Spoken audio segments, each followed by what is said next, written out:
esineb Rein Veidemann. Aga Reinu ei ole ju täna siin. Rein saatis oma ettekande ja mul on au ja rõõm see teile ette lugeda. Austatud kaasvõitlejad ja kaasteelised.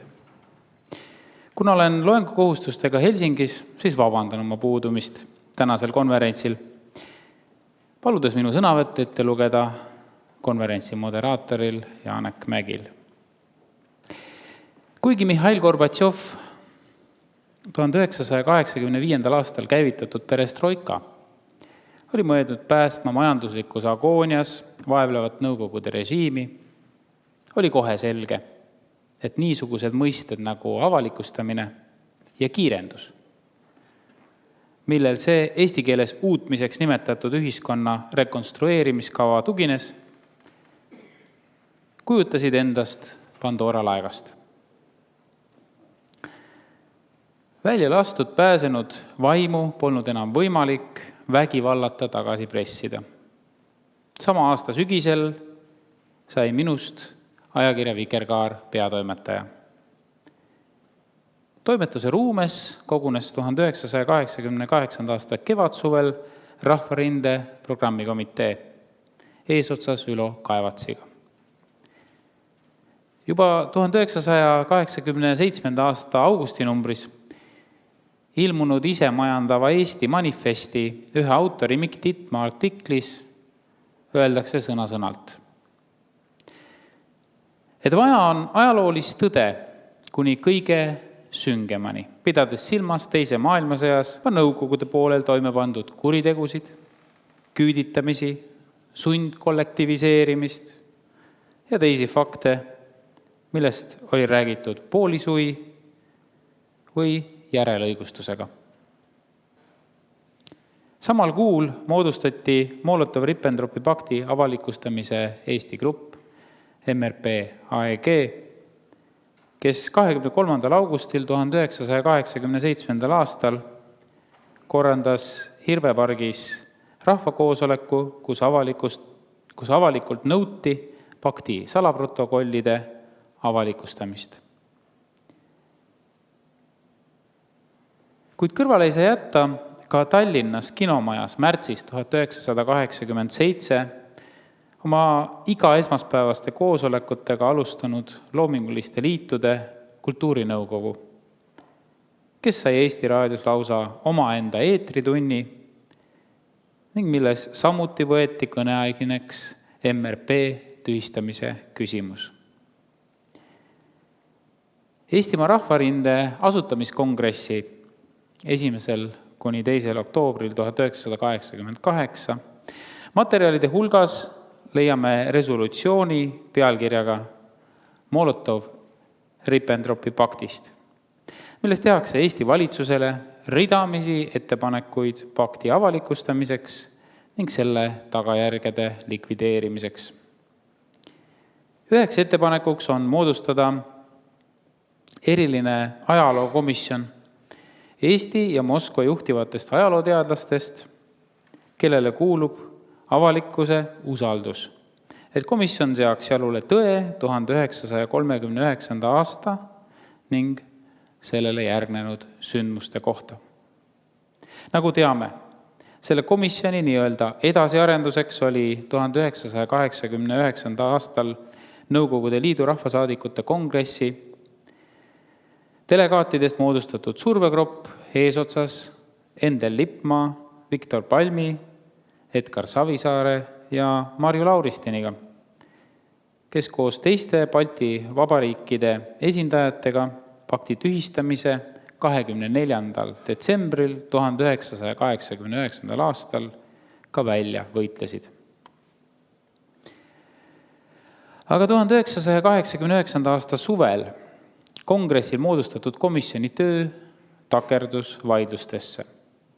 Nõnda siis leidsimegi Rahvarindes, et taaskord on vaja avaldada survet rahva enda poolt, nagu see massimeeleavaldustega oli juba aset leidnud 1988. aasta suvel ja sügisel, siis tuligi Edgar Savisaar välja esmalt võimatuna tundunud Balti inimketi korraldamise ideega. Rahvarinde turvateenistuse ülem Andrus Öövel pandi selle läbiviimise eest vastutama Eesti poolel. 15. juulil Pärnus toimunud Balti Nõukogu esimesel istungil võeti Balti keti korraldamise otsus vastu juba kõigi 3 maa rahvarinnete poolt. Eestimaa rahvarinne, lätlaste Tautas Fronte ja leedulaste Sajudis. Oluline on aga meenutada sedagi, et 13. mail 1989. aastal oli Tallinnas toimunud Baltimaade rahvarindeid ühendava Balti Assamblee istung, mida kroonis rahvakoosolek Tallinnas Raekoja platsil.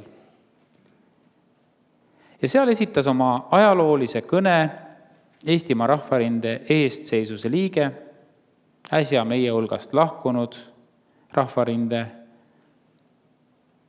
juht Mati Hint. Kõne kandis pealkirja Balti tee. Selle algusosas leidis kohe meenutamist Stalini ja Hitleri jõhker sobing, milles Balti riigid, Soome ja Poola olid määratud Nõukogude impeeriumi meelevalla alla. Hint rõhutas ka seda, et selle pakti ning salaprotokollide tühistamine on Euroopa võlg Balti rahvuste ees. Sest Mati Hinti tsiteerides Balti tee on Euroopa tee. Väga paljud Euroopa poliitikud olid aga olnud sellest nõudmisest šokeeritud, sest nendesse skeemidesse ei mahtunud iseseisvad Balti riigid, mida need olid enne Molotov-Ribbentropi pakti sõlmimist. Olles nii-öelda ära seedinud Balti keti korraldamise esialgse hullumeelsuse, jäi üle üksnes grandioosse logistilise operatsiooni tehniline teostus. Ja et see õnnestub, sellest olime pärast Andrus Öövli ja tema meeskonna tööle hakkamist üsna kindlad. Kogu rahvarinnete organisatsioon, tugirühmadest kuni maakondlike ühendusteni, oli häälestatud rahva toomiseks 23. augustil 1989. aastal kella 7 õhtul marsruudile Tallinn, Rapla, Viljandi, Lilli, kust see siis edasi läks juba lätlaste vastutusel Riiani ja sealt edasi üle Kaunase Vilniuseni.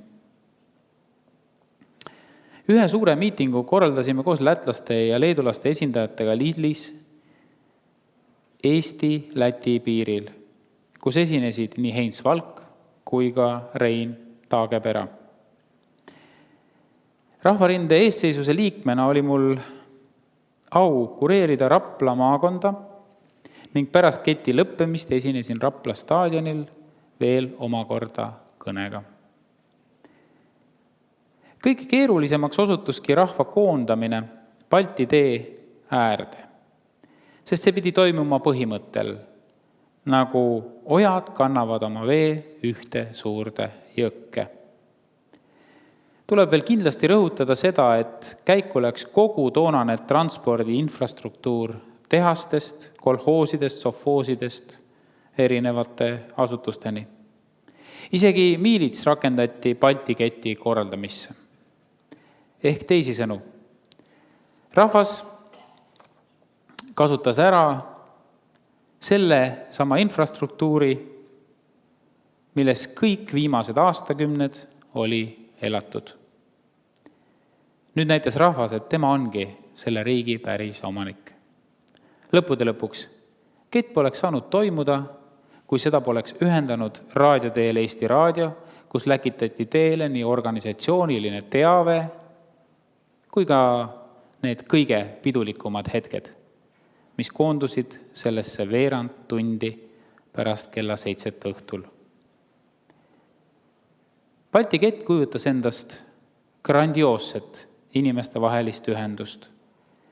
Tänaseks on järgitud sellist meeleavaldusviisi väga paljudes riikides, alates katalaanidest ja lõpetades Hongkongiga. Balti keti fenomen on selles, kuidas õnnestub leida see ühine tegutsemisväli, mis inimesi kokku toob. Ja see väli ei pruugi tekkida vastandamisel kellegagi või millegagi.